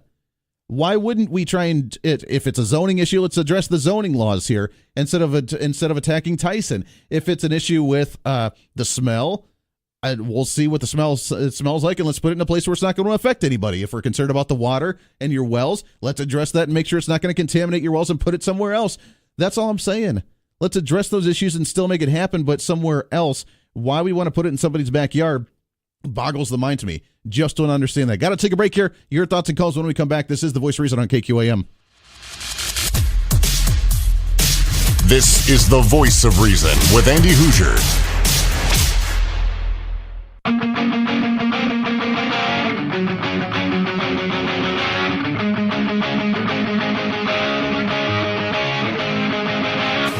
Hey, welcome back into The Voice of Reason right here on the Big Talker KQAM. Wrapping up hour number 2. Lots to get to. It's a great... I can't really believe we've gone on with this conversation for 2 hours already. It's a blast. We love all the phone calls. We appreciate that. Coming up in hour number 3, State Representative Brenda Landwehr going to be joining us here in about 10 minutes or so. This portion of The Voice of Reason brought to you by the AARP, whether it's the Fraud Watch Network, the Retirement Calculator, getting involved in the community, getting ready for the holidays, no matter what it is. The AARP is there for you. AARP.org/KS for the state of Kansas. We were not able to connect with them yesterday, but today Mary Trisk is on the line with us. Mary, good morning. How are you? I'm great, Andy. How are you? Doing better than we deserve, having more fun than what we're supposed to. I can't believe it's Thanksgiving in 2 days already. This is insane. You and me both. It's hard to believe. Absolutely. Well, along with Thanksgiving, we have Black Friday, we have Cyber Monday, we have the online shopping, we have holiday shopping beginning. And one threat that always arises around this time that you guys do a great job with is the identity theft and trying to protect your information if you are out and about shopping, if you are online shopping, and you guys come up with your ways to try and prevent fraud from actually happening. That's right, Andy. You know, every 2 seconds, someone's identity is stolen. So it's very important for people to protect their personal information. And we have 10 tips for people to be able to do that. First one, lock your mailbox. I know a lot of people don't have locking mailbox. Actually, neither do I, but I'm looking into getting one because, if you don't lock your mailbox, people can come and get something out of it. Sure. Another one is don't leave anything of value in your parked car. You know, people can see through the windows. They can see your wallet or your laptop or a mobile device. So don't leave anything that people can see. Very simple. Another one is don't toss your sensitive documents. So if someone sends you an application for a credit card, don't just toss it in the trash. You should shred it. Make sure that it's shredded and that information isn't available to anyone else. I think that's a fault that I have every once in a while, too. You know what? There's a credit card offer. There's some, whatever. I'm just going to throw it away. My wife's been very good at trying to get me to actually shred things with my name and address and information on it, as opposed to actually just throwing away, because I'm lazy like that. It'll be fine. It's good. Oh, I know. It's easy to just throw it in the trash can, but, you can make a pile of it and then shred it all at one time. So. Sure. And then while we're talking about shredders, you should have a micro-cut shredder. That's the kind that shreds the documents into confetti instead of the strips. So make sure that you can that those pieces can't be put back together. And those cost about $30, so that's pretty reasonable for something that's going to secure your information. I didn't even know they had those. Yeah, those are the latest. So, cross-cut shredders. Sure. The next one is securing your smartphone with a password. A lot of people, in fact, about a quarter of all adults who have smartphones don't have the password connected. So all you have to do is to go into your settings and make sure that you have it password protected so that no one can just pick up your phone and be able to access the information on it. Good information there as well. Now, I'm assuming that if you have I guess most people carry it in their pocket, but it's very easy to be able to snag an iPhone, snag a Samsung, a smartphone in some way, shape, or form, and whether they just look at your information, whether they steal it and it just goes missing. I don't know how many people have their phone misplaced, but a serious threat for sure.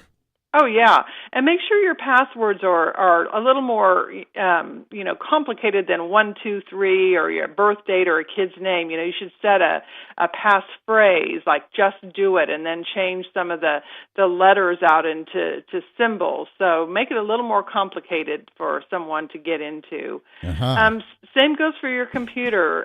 Regularly change your passwords on your computer. The experts are saying that you should do that every 3 months. I know it's kind of a hassle to try to remember them, but if you do use those passphrases that you're familiar with, then it helps. And so just be sure to change your computer password regularly. That is you're right. I mean, that's hard to do because you forget it. You don't remember which one you have. And actually, I probably made the mistake of what I would do is whenever I would have a password or change a password, I would text it to myself. So it would be a text in my phone of all my passwords for all my information. So if anybody snagged that, then all of a sudden, they got all of my information there. Probably not a good idea. Exactly. Yeah. Those passwords are really, really important. And so, just try to remind yourself to do it regularly.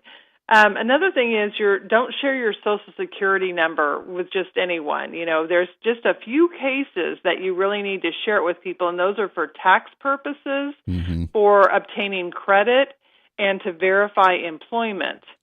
So those are really the only reasons you should have to give out your Social Security number, and otherwise protect it. Don't carry it around with you. And also, if you have a Medicare card, don't carry that around with you either, because right now they still have your Social Security number on it. That's changing, but it hasn't been changed yet. So the better way to do it is to make a copy and black out everything but the last 4 digits on your Medicare card, and that'll give if you're going to the doctor's office, that'll give the doctor enough information to be able to provide care. So don't carry anything like that has your Social Security number. Sure. We got about 30 seconds left here, but I do want to follow up on that because Social Security is such a huge thing. Also, if you get a phone call from someone claiming to be with a bank or a financial institution asking for you to verify yourself, should you be concerned about something like that too? Yes, in fact, that's one of the last points is make sure you don't give out any personal information. If someone calls you, be very wary about giving that out. If you make the call back to them and it's the right company or the right person, then you can give the information. But don't give it out over the phone. There it is. Marin Turner, the AARP. Great information. Or Mary, I'm sorry. Have a wonderful Thanksgiving. We'll talk to you guys next week.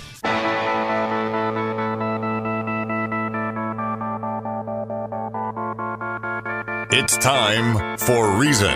Yes, and yes. They should be scared. They should be absolutely petrified of the fact that we are talking about trying to change the Constitution because this is their loophole. Now, what we have to do, Republicans, you have to rally around one singular movement. You have to create the amendment in order to change the suitable funding phrasing in the Constitution. You have to be able to do it. This is the Voice of Reason with Andy Hoosier. Then I'll get on my knees and pray. We don't get fooled again. Don't get fooled again. Good morning to you. Welcome into the Voice of Reason right here on the Big Talker. Hour number 3 of the Big Talker. 1480 on the AM side, 102.5 on the FM side. KQAM. It's a Tuesday. It's a pre-Thanksgiving Tuesday. You can see the waistline already beginning to expand because hopefully you've been training. You've been in training for a while as you try and actually get ready for the festive holiday coming up here. Welcome into the Voice of Reason. I am Andy Hoosier.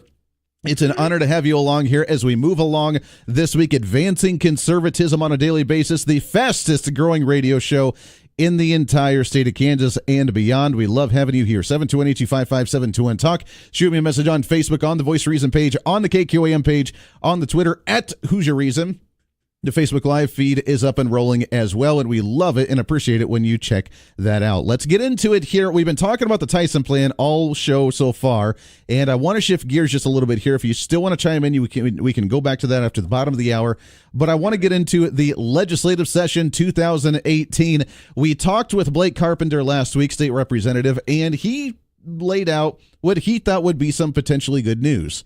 Being a midterm election this year or next year, saying that we're going to try and get in, get out as quick as they can, that many of the progressives in the legislature already got their agenda through for the most part last year. So this year is going to be somewhat of a bit easier session. I would like to hope that's going to be the case, but we have some major issues to address. One of them, of course, being the Kansas Supreme Court, as they have come down again to say that we need more funding for education, where we're going to get that money, what we're going to do about it. We need to figure out, and we need to know now before our legislators head up to Topeka. And on the phone with us here, I'm really excited. We love having her on the show. State Representative Brenda Landwehr with us. Brenda, how are you this morning? I am wonderful, Andy. Thank you very much for having me this morning. Oh, I love being able to chat with you. There is so much information that we need to address. There's so many potentials, good, bad, or indifferent, happening that could happen this legislative session. We saw the tax increases in July, the retroactive tax increases. We're going to see another tax bump, the stair step that we're going to see going into the new session in January. I don't want to see another tax increase come next year in 2019 when we look at our 2-year budget again. But we're talking about more government spending really for education, for the potential Medicaid expansion. And I don't know where this is going to end, Brenda. Well, I think, that's the thing that people have got to, to give a thought to, because not only, Andy, was there a $1.8 billion retro tax increase this legislative session, there was also a tax increase the previous year on sales tax. So it's like, where do you stop? What can people afford? And they cannot continue to afford the runaway spending and the runaway on tax increases. Sure. The Democratic candidates, by the way, for governor, I thought was kind of ironic. They were at a town hall discussion, little panel discussion meeting, and they had talked about dropping sales tax rates because it's really high, one of the highest in the country, which I agree with. Why was that not the talking point last session with trying to lower sales tax? Well, there was some talk about it, and there was actually some amendments ran to do that on the floor. Representative Whitmer out of Wichita tried several times to reduce the sales tax on food, and unfortunately was unsuccessful. So, I think that we just have a group of folks up there that thought that raising taxes was the only answer that they had, and they refused to look at anything else. Oh, sure. Well, now we come up to where we're at today. The Supreme Court came down just a few weeks ago, month ago, whatever it was, and said that, yeah, you know what, you guys need to fix the education funding again. We can't tell you again how much it is. The legal side on the other side of the representation says that it needs to be roughly around $600 million after the $400 million that we just increased last year for over the next 2-year cycle. The question is, can we do that? Will we have enough money to do so? Well, there isn't enough money, Andy. I think if you were to do what they want, is you're looking at, do we raise property taxes from 20 mills to 40 mills? Do we cut all of our other agencies 18 to 20% and cut their budgets? Do we raise the sales tax? Do we raise the income tax? The money is not sitting there. And the thing for us to keep in mind is, children have a constitutional and a civil right to an education in Kansas. And why the court has decided that shutting down schools is an answer when we have 25% of our children in our government schools, Andy, cannot read or do math, 2 vital things that we all need in our life, at grade level. Sure. Why would you take their school away from them? Why? Because the court's using them as a political football. They're trying to hold children for ransom. You don't do that. Here's the question. We talked with Dave Traubert from the Kansas Policy Institute about a week or so ago about this. The Supreme Court threatens to shut down the schools. Can they really honestly do that? From what he had explained was that the state treasurer would be the one that obviously signs the checks, not being part of the legislature, not being really part of the Supreme Court, but the blackmailing that the Supreme Court would have to go through to bully the state treasurer to not sign the checks for the education districts. Is that what it would come to? Do you think they really do something like that? I think that's probably the only remedy that they have. So, it'll be interesting to see what they do with that. We've never faced that before. There was, quasi threat of that back in 2005. But I think that it's important for us to say that when teachers can't strike in the state of Kansas, the schools in Kansas should not be allowed to be shut down. Mm-hmm. And so it's like, okay, fine, court, you want to come in, you shut down the government schools. Then my response to that is, then it's time for us to make sure that we cut checks to families and to students to see that they still can get an education in Kansas. Sure. And for those of us that support school choice, I am all in on that, Andy. Oh, absolutely. Well, it doesn't even make any sense. I mean, regardless of even if they feel that their budget is small and maybe a little bit lower than what they'd like to, they've still been able to stay open as of right now. So why all of a sudden, without even cutting anything, would they have to all of a sudden shut down the schools and have it be this big disaster because, well, we can't suffice with this amount of money that we have right now when they're obviously still functioning as we speak right now? Well, that's what makes this kind of ludicrous. Why would you threaten children to pull their education away from them? It makes absolutely no sense. Mm-hmm. And the thing for people to keep in mind, Andy, and I've been kind of having this discussion with folks, is who actually makes the spending decision in a school district? It's the local school boards. Right. The local school boards doing due diligence and making sure that the priorities are where they should be. You know, teachers are the most valuable education resource we have.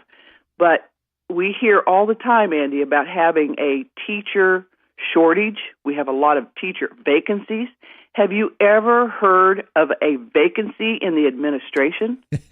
That's the question right there. That's what we need to look at. Not to mention, I don't know if you followed this last week as well, but I don't know if they're enjoying the money that they're receiving over the next 2 years that you guys already gave them with the $400 million, whether it's because the spending on education is the highest it's ever been at a record for the state of Kansas, whether it's the record number of operational cash reserves sitting at close to $2 billion in the state of Kansas, spread out throughout the different districts. But they did raise the teacher salaries in the Wichita School District. Good for them at 3.95% increase.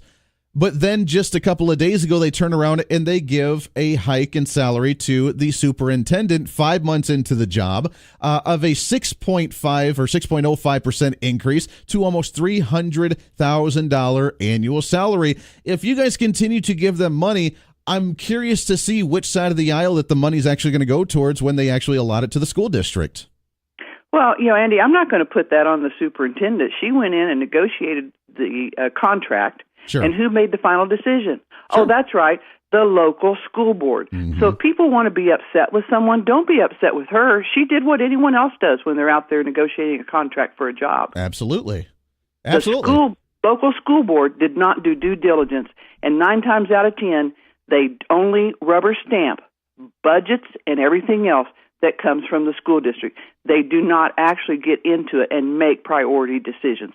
And the priorities should be in the classroom for the students and for the teachers, not on the top-heavy administration. Mm-hmm.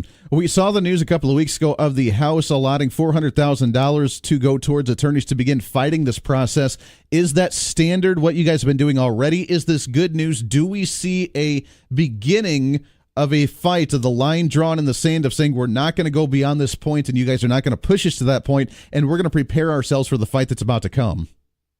You know, I don't know what, Andy. We're kind of in uncharted waters, and I think that it's just important for us to lay out our priorities, decide what is important, and for those, there's several of us out there like myself that believe, okay, it should be the families and the students, and it should also be our teachers, and making sure that they have what they need in the classroom. And again, it goes back to we're spending almost $14,000 as an average, mm-hmm. Andy, per student in the state of Kansas.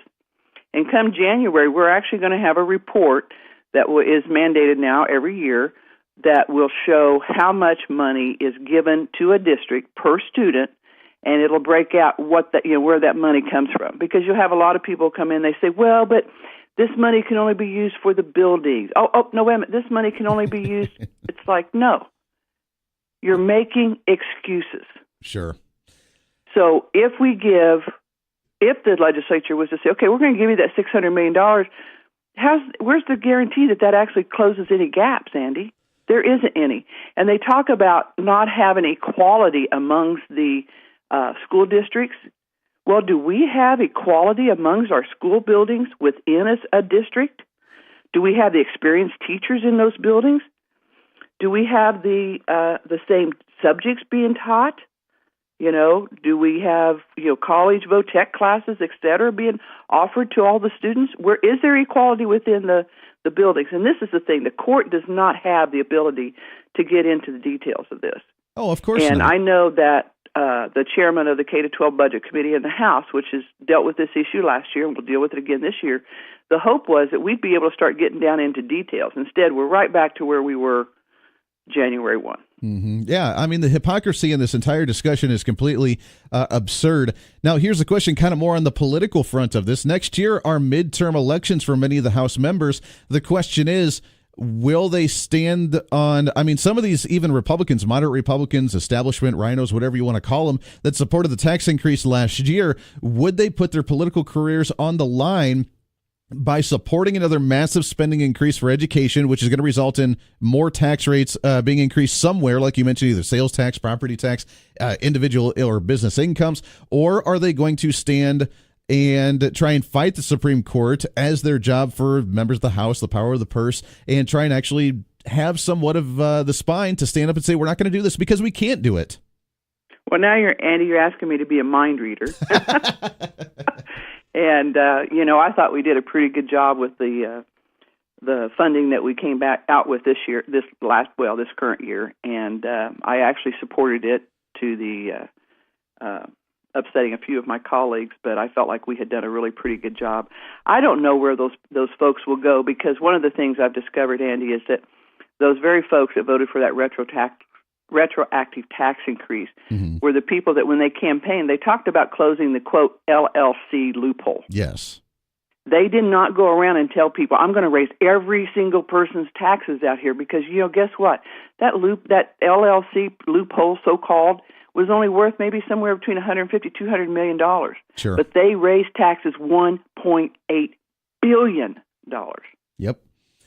That's what they like to do. Because they saw, and I mean, we've talked to some of these individuals to where they thought that was the only option. Now, they say that by doing that, we wouldn't have to raise taxes in a couple of years again, but we're looking at another shortfall again in 2 years from now, especially if we talk about another $600 million increase in spending just for education, not to mention anything else that they may want to spend for here in the coming years. We got just about a minute or so left. We're talking with State Representative Brenda Landwehr. Last question for you. And again, I guess this kind of falls into the mind reading category here, but can we find a way to change the verbiage, the wording of the Constitution, so that way, even if we do have to raise more funding again at some point, we don't have to go through this again? We've already spent close to over $7 million of public taxpayer money supposed to go to the classroom that has gone to attorneys.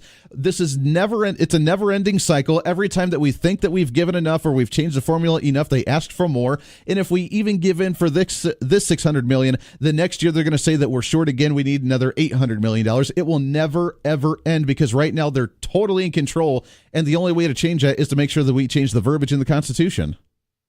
Andy, I don't know if we can ever define that well enough for them, because they have a tendency to come in and move the goalpost. They like to change definitions of different things. It might be the easiest one, constitutional amendment that we probably need out there, is to say government schools in Kansas cannot be closed by anyone, period. No ands, ifs, or buts about it. Sure. And then try to work on the verbiage, because I'm just not sure that we can come up with the language that will suit them. I mean, they've come up with their own interpretation of what that is. Well, hopefully we can come up with something substantial. We're working, I'm not going to disclose anything now, but we're trying to work on a fun little project through the station, through the Voice of Reason, trying to make some awareness and trying to make them realize that there are some very angry taxpayers here in the state of Kansas, so we're not going to deal with if the same discussion that we've had. It gets to be mundane after a while. After a while, 8 years of this between the Montoy case and the current case, after a while it gets old, it gets tiring, and we can't deal with it for much longer. Well, and Andy, another point I'd like to make is one of the things that goes back to the local school boards and their responsibilities, not only to their districts, but I think to the taxpayers in Kansas. Sure. Is out on the east side of Wichita, a school district just passed a bond issue. And in that bond issue, the state will be liable for about $45 million of that. Not something we budgeted for, not something that we could plan for. guess what? Guess where that money comes from? Oh, that's right. The rest of the state, which means that's $45 million that cannot go into the classroom because the school board made a decision to put the taxpayers of Kansas on the line for a bill. And they're not the only school district. People don't understand that the state often gets hit with bills that they're not responsible for. Sure. Well, they're responsible to pay them, but they had no idea how to budget. Yeah, they weren't allotted or budgeted for those. That's what gets me, too. We just talked about raising taxes spending $400 million over the next 2 years. And then all we see all of a sudden coming up in this last election a few weeks ago for November was 8 different school boards trying to put bond issues on the local ballots to be able to raise property taxes, to fund more programs to be able to help out with different renovations for the buildings or to renovate different athletic fields or whatever it was, after they just received massive amounts of money. I don't understand why we need to burn this at both ends of the both ends of the stick here. Well, and that's the thing that people are starting to ask. You know, this bond issue I'm talking about on the east side of Wichita is they're tearing down a building that was built in 1982 to build a brand new school. It's like, really? And then they want a fancy pool, and then they want to put AstroTurf on the practice fields of football and baseball, and you're like, come on, guys, where is the priorities? Is it about a fancy building? Or is it about the teachers and the students? And, Andy, that is where the focus has to be. It has to be family, students first focus, and the teachers in their classroom. That's what it has to be, and that's what we have to do. But as long as we have a curbside appeal and it looks really pretty, then I guess everything else will fall into place, right? Yeah. Well, that's what people say. But I tell you what, Andy, you can hear kind of the escalation in my voice. It's like I am just so frustrated that the focus isn't put where it belongs. And we need to start holding local school boards accountable. State Representative Brenda Landwehr, we're right there with you. It's going to be a hard-fought battle. As you mentioned, it's going to be kind of the focus of the legislative session come up this year. Hopefully we can see some positiveness coming out of this one. But Brenda, thank you so much for joining us. Have a happy Thanksgiving with you and the family. We'll look forward to chatting with you again here soon as we get ready for the new session next year. Well, thank you, Andy. It's always a pleasure to visit with you, and I'm looking forward to spending the day tomorrow of cooking up that Thanksgiving dinner and spending it with my family. So happy Thanksgiving to you and your listeners as well. Hey, you as well. Always a pleasure there, State Representative Brenda Landwehr. Let's take a break. We'll open up lines to you when we come back. This is The Voice of Reason on KQAM. The Voice of Reason with Andy Hoosier on the Big Talker KQAM.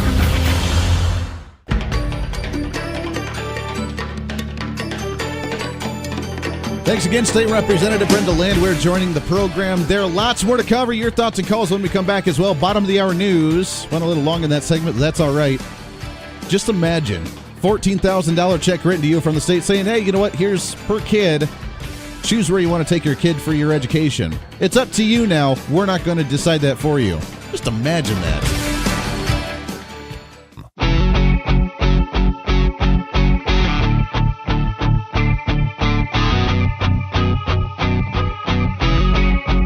When taxes go up, so do our tempers. Oh my God, no! Fighting for Kansans every day. This is the Voice of Reason with Andy Hoosier. Hey, welcome back into the Voice of Reason. Wrapping up the show today. It's a Tuesday. It's a terrific Tuesday, if you want to call it that. 2 days away from Thanksgiving, baby. Enjoy the family if you are headed out of town. I know many people are probably taking really today off. Maybe yesterday was the last day. Maybe you got the whole week off. Enjoy it. Enjoy the family. If you head out of town, safe travels to you, my friends. If you are hanging around town, welcome aboard, and let's stay tuned right here on the fastest growing radio show in the state of Kansas. 728. Just imagine, by the way, thanks again to State Representative Brenda Landwehr. Just imagine if you received a check in the mail from the state government, said, you know what, here's your tax money allotted that you used for your education for your children, and we're going to give you your check for $14,000 per child, and you get to choose to use it wherever you want to. Any school you want to. You can go to a public school. You can go to a private school. You can go to a charter school. You can go to any school you want to. Imagine where people would be going with $14,000 per child to be able to take and hand them a check to the school and say, here you go. I want my kid for this year to go to this school. Just imagine what the response would be. I guarantee you that every one of these public schools would be out of business. They'd be shutting down. Why? Because you can go to a private school for almost half that price, and you can make damn sure that you're actually going to get a proper education. Imagine that. Just sit back and think about that for a second.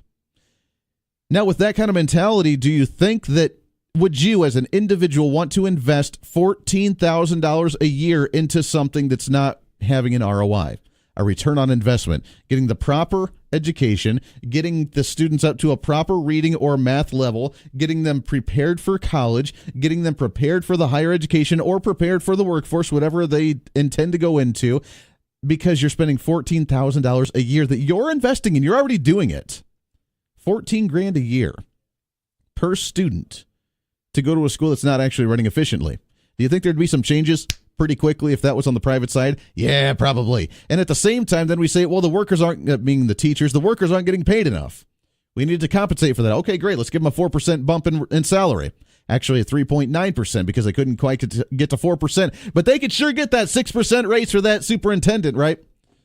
Because that $300,000 base salary is a really, really important thing while we're talking about not having enough money for the education system and the teachers aren't getting compensated properly. But let's raise it 6%. And again, yeah, Brenda's right. Kudos to the superintendent for negotiating that. That's what you do. You negotiate for the best price that you can. She was able to do that. Well done. I got no flaws against her. It's who approved that. When they said, yeah, they just argued during the last election, we got to give teachers raises, They feel like they did their job by giving them a 3%, 4% hike. And then, at the same time, we're going to turn around and give the administration a 6% hike because we're more important than the teacher in the classroom. That's what we're up against right now. We need to do a drastic change. How many years has the Montoya case been going on and in the Gannon case now? How many years have we been going through litigation? How much money have we sunk into litigation to fight for more money at the state level for education when it's been increased, by the way, year over year over year over year over year over year over year? You don't hear about that in the media. We've had cuts. We've had to consolidate. No, you haven't. You chose to do those. We've seen a 1% to 2% increase in budget for education year over year since Montoya. You cannot cut spending when you're in the middle of litigation. It doesn't happen. On the basic commonsensical observation of this, you cannot say that we've been in litigation for the last 8 to 10 years for education, and yet we're still cutting it. It doesn't work. That's against the law. If you're fighting for more spending, you cannot cut the spending in the middle of litigation. It doesn't work. So all of those individuals that have talked about how we've had budget cuts, you may have had it at the local school district level because the money's not going to where it needs to go. You're too focused on expanding your administration side as opposed to keeping money in the classroom, so you have to cut the classroom. We don't have a home ec class anymore. We don't have a shop class anymore. We don't have a woodworking class anymore. We don't have a music class anymore. We don't have a band class anymore. Why not? Budget cuts. I just saw 20 new administrators out there pushing papers. Yeah, that's what we have to do. That's the government stuff, man. That's important. And we need the money to compensate for the increase in the administration. And then whatever's left, we need to have enough left to be able to go into this is the way they see it. They talk about trickle-down economics in the private sector. This is the ultimate trickle-down system here. We need to have enough money because the top of the tier for them is the administration side. And then whatever's left will trickle down into the classroom, and we need to fight for more spending so that way once it does trickle down out of the administration, then whatever's left, we need to be able to have enough for the teachers. That's the way they think about this. Instead of direct force, here's your money directly to the teachers. We're going to give it to you. We're going to put it in your classroom. And then where's the teachers union in all of this, by the way? Where are they? We're fighting for teachers' rights. You're fighting to rally the teachers to fight against federal tax reform because you're not going to be able to write off $250 that you invest as a teacher into the classroom instead of being absolutely furious in the first place that you have to spend an average of $600 as teachers do as a national average to invest in your classroom because you need to buy the proper necessities for your classroom to do your job. Where's the teachers union who says you're fighting for your rights to actually fight for your rights to not have to spend your own money that's already petty and sad in the first place for you to reinvest it into your job? Where's the teachers union there? I haven't heard them complain about that. Just imagine you as an individual, you got 3 kids, you got 3 $14,000 checks. You take your kids to whatever school you want to. You can invest it in homeschooling. You can invest it in the private school, in a charter school. You can invest it wherever you want to hand it to the school district and say, here's my $14,000. I get to have my kid go here for a whole year. And then we'll reconvene next year and see how you did. And I'll get another check next year, and I'll take it to you or somewhere else, depending on how well you educate my child. Just imagine that, and I bet you it's going to turn around pretty quickly, right? 721-825-5721-TALK. Let's go to the phones here, shall we? Good morning. What's your name? Hi, Andy. It's Pam. Pam, how are you today? Oh, I'm hanging in there. How Good. about you? Hey, we're living the dream every day. You betcha. I was listening to Brenda talk about the schools, and I'm thinking, if 25% of the kids in these schools can't read or write, they ought to be shut down. Sure. And I am so sick of hearing about this. If we would have gotten rid of these judges, at least we would have had a halfway chance of getting something done. But right. And I get tired of, well, whether we're going to have to raise property taxes or not. How come property owners are the only ones that have to pay for schools? Well, that's a good question. Now, I mean, they do take sales tax, they do take income tax, they do take property tax, so they do take it across the board. So they really dip into every tax that the government receives.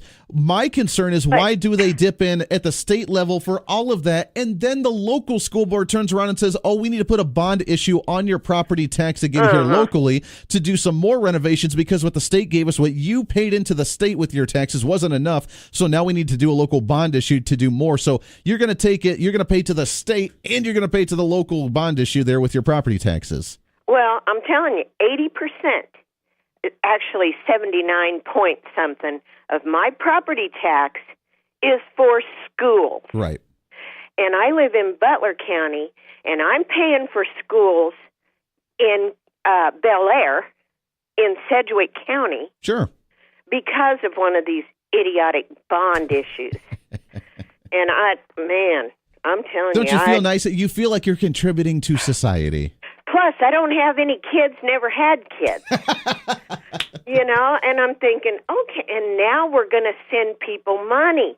Great. But see, you are the ultimate charity giver. This is what they want. Yeah. They want you to pay your fair share so you can feel good about yourself because you're contributing to the children. Well, I'm a very giving person. But I want to pick who I'm giving my money to. Mm-hmm. And it certainly wouldn't be, $7 million in lawyers? $7 million in lawyers' fees, superintendents making $300,000 with an end-of-the-year bonus. I mean, come on. I guess I should sign up to be a superintendent, Andy. Apparently, that's what we should do. I mean, what the hell am I doing on the radio here? Come on. No kidding. It's ridiculous. Pam, I love it. Happy Thanksgiving to you and your family. And thanks for the call there. We love chatting with you. 721-825-5721-TALK. No, she makes a good point. I mean, you're getting double dipped. They take your income, they take your sales tax, they take your property tax, and then you got the local bond issue that says, yeah, whether you got kids or not, you know what, your property. You need to raise your property taxes because we need to create a bond for another $60 million plus in order to do renovations for a school while we're sitting on cash reserves, while we're getting money from the state, while we're getting money from the federal government. We've spent too much on legal fees to be able to fight to get more of it. So we need a bond issue to take more of your property taxes away because you just have to pay your fair share. You're a property owner. Come on, you're the rich and elite. You shouldn't have that money, and we got to take it away from you, right? Yeah, that's what it's all about. Let's go back to the phones here, shall we? Good morning. What's your name? Scott. Hey, good morning, Scott. How are you? Well, I think that they don't really need to spend any money on education because they're not smart enough to bring new jobs here. Someone's offering 1,500 jobs, and then they got some people talking about, no, we don't want to bring any jobs. I mean, what sense does that make? I mean, apparently there's some people here that are not very educated.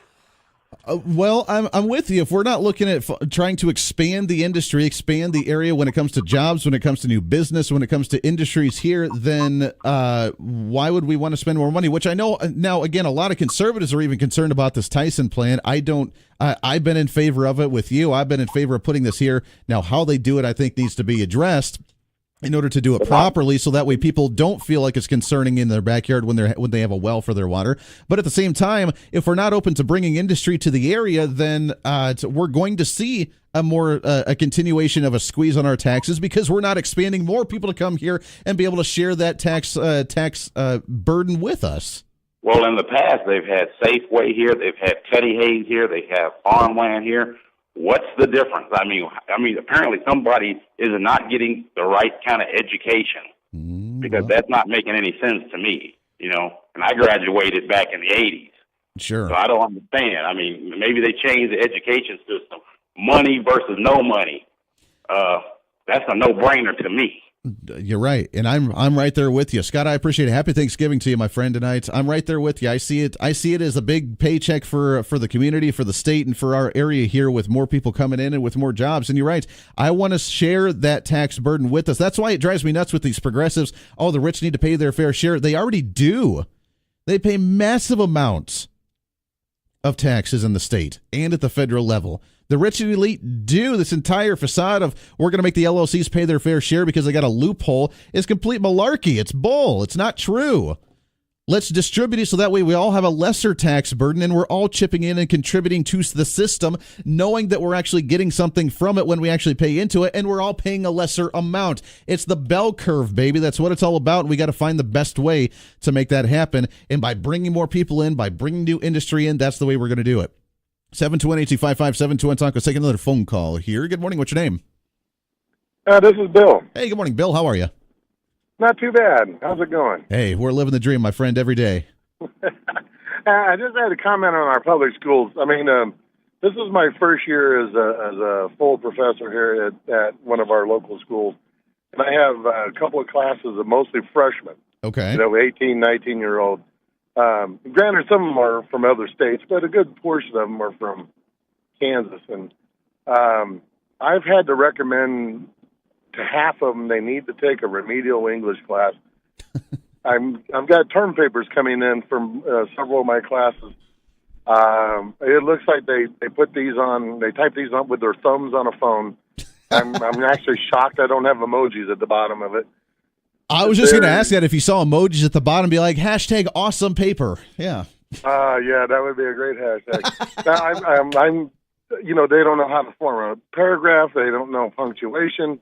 Half of them can't even capitalize correctly. And I'm like, oh my God, you're 18, 19, 20 years old, and you've graduated from a high school somewhere to get here. Mm-hmm. Where in the world did this come from? Where did you come from? I'm glad you brought that up. We read a stat, what was it, about a week or two ago, that close to only 8% of 10th graders are at the college-ready preparation when it comes to writing and math. 8% to 12% is all. So you're right. When you see freshmen coming in, they can't write a paragraph. That should be done in middle school, let alone going to college and learning how to write a paper with a proper paragraph and punctuations. That's and that's what I'm thinking. I've been paying property taxes and stuff forever, but I sent my kids to Catholic school, not simply because of the religious portion of it, but because I think they're much safer.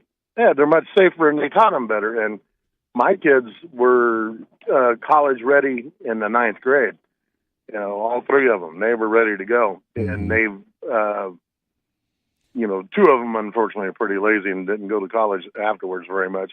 But the other one's got he's got 2 degrees, and he said college was easier than Catholic school. Sure. But I still had to pay for the school and pay for the transportation and all the side projects and the books and uniforms and everything else. At the same time, I'm paying for somebody else's kid Absolutely. to go to public school.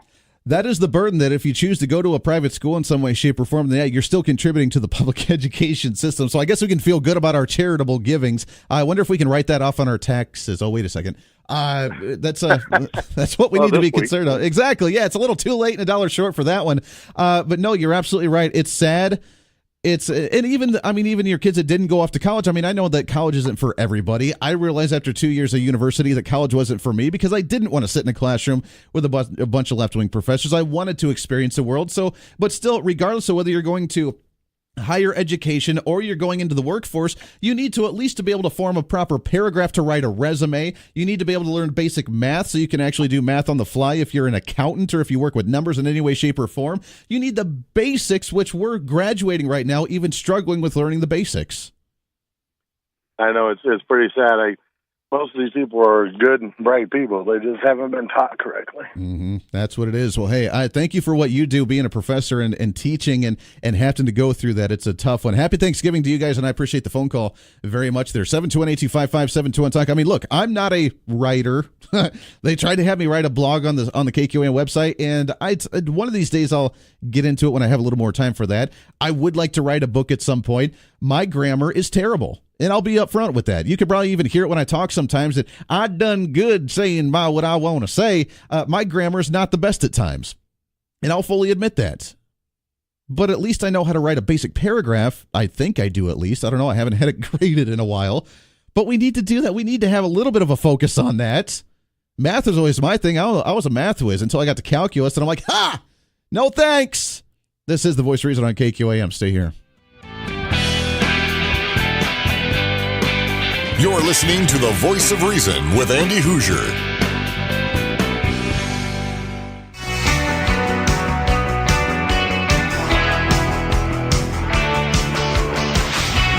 I think that's the most phone calls we've ever had on this show before. I love it. I appreciate it. It's Thanksgiving. We're going to have a lot of fun as we continue on advancing conservatism. We'll be back tomorrow live. We'll have a little fun with a Thanksgiving show as we talk about some of the ways that you can have a great Thanksgiving while being maybe environmentally friendly, apparently. That's what the big thing is, right? It's the trend. It's the hip thing. Yeah, we'll do that. We'll have fun that way. This is your show. It's time to speak up, speak out, speak loud, speak proud, speak the truth, and always speak some reason. This is The Voice of Reason. If you do leave town today, safe travels to you. Happy Thanksgiving. We'll be back tomorrow morning prepping you for your Thanksgiving on Thursday. This is The Voice of Reason. Have a great day, everybody.